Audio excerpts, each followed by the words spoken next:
This feels like University Challenge, and Rupert comes over like Bamber Gascoigne, who is the previous. Anyway, let's move on.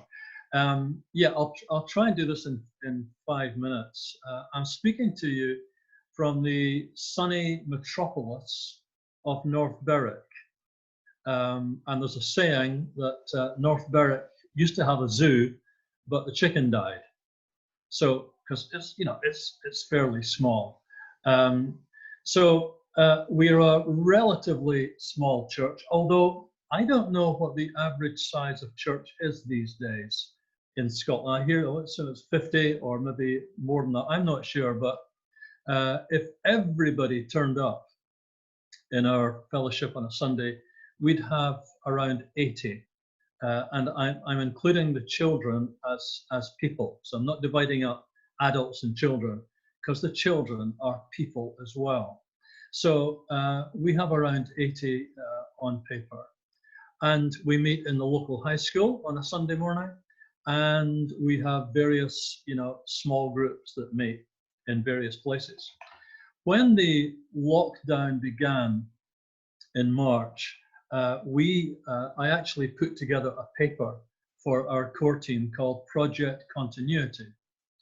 And that contained various things. But one of the things that we had to acknowledge was that we didn't feel that we had the resources to do live streaming on a Sunday. We've got a couple of guys in the fellowship who are great when it comes to, laptop repairs, etc., etc. But we didn't feel that we had anyone with competency in the whole area of the audio visual. So rightly or wrongly, we said, let's not go down that route and let's do something else. So we decided that we would encourage folks to hook up with other churches on a Sunday morning, which they have done in the main. And we decided that we would set up a WhatsApp group, and that I would produce 2 or 3 talks a week, or 2 or 3 presentations a week. There'd be 20, 25 minutes of scripture, and 1 or 2 worship songs as well. And that we would put these up on the WhatsApp platform and our church website. So that's what we did. And to date, I've done about 24 videos for the fellowship and just got them out there. And we're also putting out a weekly online newsletter. It's called 12 Baskets Full. It's fragments of encouragements for our folks. And as well as that, one of our Bible teachers is putting out a weekly audio file. It's like a journey through the scripture, which has gone down well. And lo and behold, our videos and our audio files have reached all the way into India.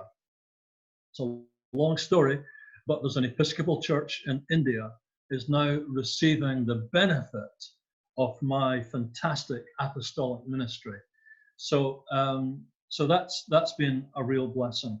Our small groups are meeting on the WhatsApp platform, and our folks have really taken to WhatsApp. They talk to each other, and it's done a power of good in terms of relationships.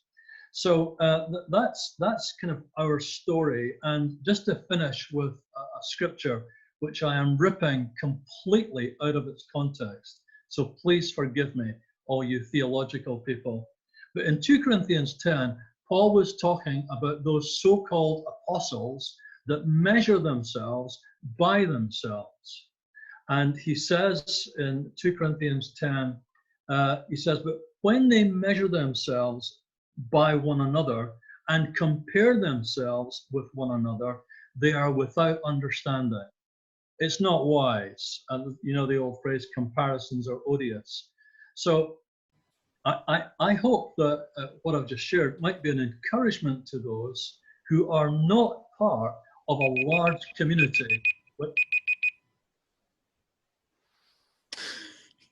Do you finish your sentence, Bill? Who are, it's your 5 minutes. That might encourage people who are not part of a large community to just be who you are. And finally, Rupert, I think we need to respond according to our own context, not someone else's context. Absolutely. Bill, thank you. 5 minutes and 10 seconds. Fantastic. And just so good to hear from a range of different experiences and different size churches. So Bill, thank you so much just for sharing some of your thoughts there. Second up, we have Hilary McNutt, who's also part of the core team. And brings a kind of prophetic edge to us as a core team, part of St. John's Church, developing the prophetic there, but also involved in wider ministry. So, Hilary, good that your sound is working. Yeah. Can I just give you 5 minutes? Are you ready to go? Go for it. Yeah. Excellent. Please start. I'm not going to be as funny as Bill. My job was to look at these 3 articles and to pull out some themes. So our articles are Andy Crouch and co at Praxis wrote Leading Beyond the Blizzard and Strategies for Winter. And then Billy Kennedy of Pioneer Network, 3 Reasons the Church Needs to Stay Online. So the first theme that I pulled out is the strategies for the long term. Andy Crouch makes this statement that this is not just winter, it's not just for a season, but this is the beginning of a little ice age. Things are going to be affected for years. He talks about the who and the why. The needs of our people haven't changed too much, but the what we do and the how we do it is changing for most of us.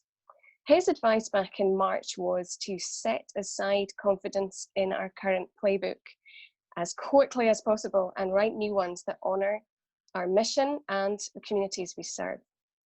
My sense has been that God has this real promise that he's got individual, tailor-made strategy for every single church and ministry. And what that might look like a year or more from now is that churches could look very different from each other on the same high street, but we'll have a much greater value for church as it's in its variance.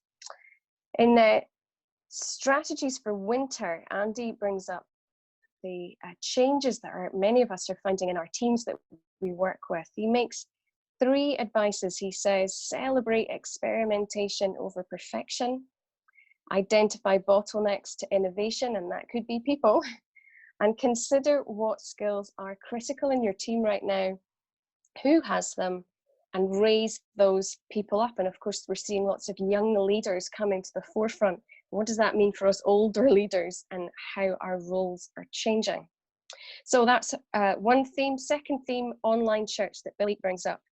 He says that us Christians, we've shied away from getting too involved for fear that it would dilute the incarnational aspect of our message. And he does say that the church is community, and community is expressed when people meet together. But he also advocates that church online is here to stay. And he uses examples from the Roman road and the printing press as times the church got on board and they thrived. He says that the majority of the population has migrated to a new virtual space, and we need to adjust to that changing landscape and adapt what we do in order to reach them. So, church online. And last theme I pulled out was lament and creativity. Andy Crouch says this: the creative potential for hope and vision is unparalleled right now, but paradoxically, this creativity will only be fully available to us if we also make space for that grieving and lament. He also pulls out this point. He says that the trust of our people is one of our greatest resources, and it links to the unlocking of that creativity. And I think many of us are experiencing that as leaders, that we just feel like we have so much favor with people and it's letting us experiment. He says, without trust, we relate as competitors. So while, as Bill has said, comparison and copying, I would say it's just going to waste our time, but there is a real value in sharing our journeys, and that's what we're doing here today. I'd love to say this last sentence, which was part of Strategies for Winter. It's so good for us as leaders to hear. He says, as a bearer of God's image in a position of leadership, this season of crisis is part of your story. It's what you've been called to and have been training for years. Relish the opportunity to use your gifts for the sake of others. So long-term strategy, online church, creativity and lament are our three kind of themes to pull up as we go into our discussion times.